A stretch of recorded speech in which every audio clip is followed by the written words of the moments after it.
Hello everybody, आज हम देखने वाले हैं 22 जनवरी के दिन जेडब्ल्यू मेंस का जो पेपर आया था और मैं आपको प्रूफ के साथ बताऊंगा कि जो हम कंटेंट यूट्यूब पे डाल रहे हैं वहां से कैसे कैसे क्वेश्चन डाले हैं नीट के लिए कंटेंट, लेकिन आया है जेडब्ल्यू के लिए। तो यही है खूबसूरती ब्राइटपेट इंस्टीट्यूट से। मैं हूं डॉक्टर सलमान जबा and I have 10 years of physics teacher experience. Okay, I have experience of JW as well as NEET and state board. So हम सॉल्व करने वाले हैं एक क्वेश्चन की। जब हम बात करते हैं, एक क्वेश्चन जो आया है वो फर्स्ट शिफ्ट ऑफ 22 जनवरी के दिन आया है दोस्तों। ये मैंने ऑलरेडी आपको बताया, मैं आपको प्रूफ के साथ आगे बताऊंगा। सबसे पहले समझना है for the given arrangement what need to find, what we have to find. First of all we have to find electric field, okay, and then potential. तो सबसे पहले ये समझना है कि अगर मेरे पास होलोस्फीयर है या फिर कोई और शेप है, ठीक है, सिमेट्रिकल शेप है, तो अगर उसके अंदर इलेक्ट्रिक फील्ड फाइंड करनी है तो मैंने क्लियरली वीडियो में पहले अपलोड किया है 9 जनवरी के दिन। तो मैंने क्लियरली आपको बताया था कि इलेक्ट्रिक फील्ड बिकम्स जीरो। तो यहाँ पे इनसाइड यहीं पे कहीं पे भी इलेक्ट्रिक फील्ड जो है दोस्तों वो जीरो ही आएगी, ये याद रखना है। तो हमारा आंसर यहाँ पे बहुत सारे ऑप्शन है, तो ये ऑप्शन जो है वो कैंसिल हो जाते हैं। Okay, now we are talking about the potential. Whenever we are talking about the potential, तो पोटेंशियल के बारे में मैंने बताया था कि सिमेट्रिकल सरफेस है, इक्विपोटेंशियल सरफेस है या फिर इस तरह से है, तो यहाँ पे कुछ पोटेंशियल होगा। Electric field becomes zero but potential कुछ होगा इन द सेंस कि वो नॉन जीरो होगा।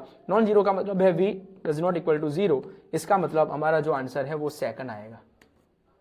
ओके, तो ये ऑलरेडी मैंने आपको बताया था। अब सेकंड क्वेश्चन सॉल्व करेंगे। A capacitor of a capacitance 10 microfarad, so what is given to us C1 and then we have given which one V1। और यहाँ पे सिंपल सा अच्छा सा बोला है डिस्कनेक्टेड। ओके, बैटरी डिस्कनेक्ट है, तो यहाँ पे V2 इज इक्वल टू क्या हो जाएगा, जीरो दोस्तों। Okay, now what need to find, what we have to find, we have to find charge. Okay, तो चार्ज फाइंड करना है, ये याद रखना है। तो मैंने आपको ऑलरेडी बताया था, मैं आपको अभी प्रूफ के साथ बात करूंगा कि इसका एक फॉर्मूला है। फॉर्मूला क्या है, सबसे पहले हम बात करेंगे फॉर्मूले की। तो फॉर्मूला हमारे पास है, मैंने ऑलरेडी बताया था आपको कि V is equal to C1 V1, है ना, V equal to C1 V1 plus C2 V2 by C1 plus C2। अब बात करेंगे, पहली बैटरी तो कनेक्टेड है, तो मैं यहाँ पे लिखूंगा C1 V1 by C1 plus C2। लेकिन यहाँ पे आप नोटिस करोगे तो V2 की वैल्यू क्या है, इधर जीरो है, तो ये पूरी टर्म्स जो है वो जीरो बन जाएगी। तो हमारे पास एक ही फॉर्मूला बचेगा।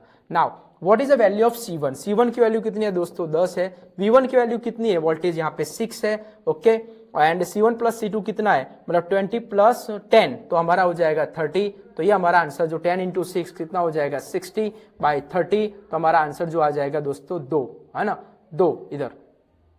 Is it clear?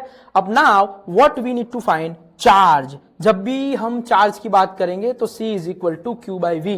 ओके, तो CV is equal to Q। Okay, हम यहाँ पे 20 माइक्रोफेराडे पे, है ना, तो यहाँ पे लिखा मैंने 20 माइक्रो।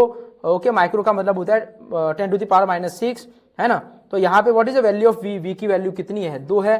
तो यहाँ पे 20 इंटू 2 क्या हो जाएगा, 40 micro coulomb. Okay, micro coulomb है, कुलम में है तो कुलम में आएगा, है ना। तो यहाँ पे हमारा आंसर सिंपल आ गया है, फोर्थ वाला।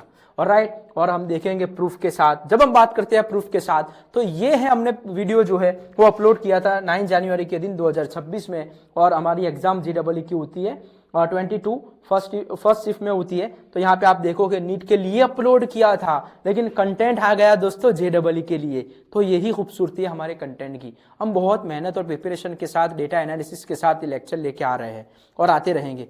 तो मैं आपको रिक्वेस्ट करूंगा कि नीट के लिए भी आप ये सीरीज कंटिन्यू रहेगी, आप देखिए, और 100% आपके मार्क्स स्कोर होने वाले हैं इधर। ओके, तो प्रूफ की बात करें तो फर्स्ट क्वेश्चन की जब हम बात करते हैं, फर्स्ट क्वेश्चन में ये बताया था, अगर आप 6 मिनट पे आप वीडियो स्टार्ट करोगे, 6 minute and I think 8 second पे, तो आपको एक कंटेंट मिलेगा जिससे आप इजीली आप एक क्वेश्चन सॉल्व कर सकते हो। एंड देन सेकंड क्वेश्चन है, सेकंड क्वेश्चन की जब हम बात करते हैं तो ऑलरेडी यहाँ पे मैंने एक्सप्लेन किया है, I think 28 minute and I think 45 second पे आपको इस वीडियो में आपको मिलेगा ये वाला फॉर्मूला। और आप देख सकते हो हमने नीट के लिए अपलोड किया था, लेकिन आया जेडब्ल्यू में। ठीक है दोस्तों, थैंक यू सो मच।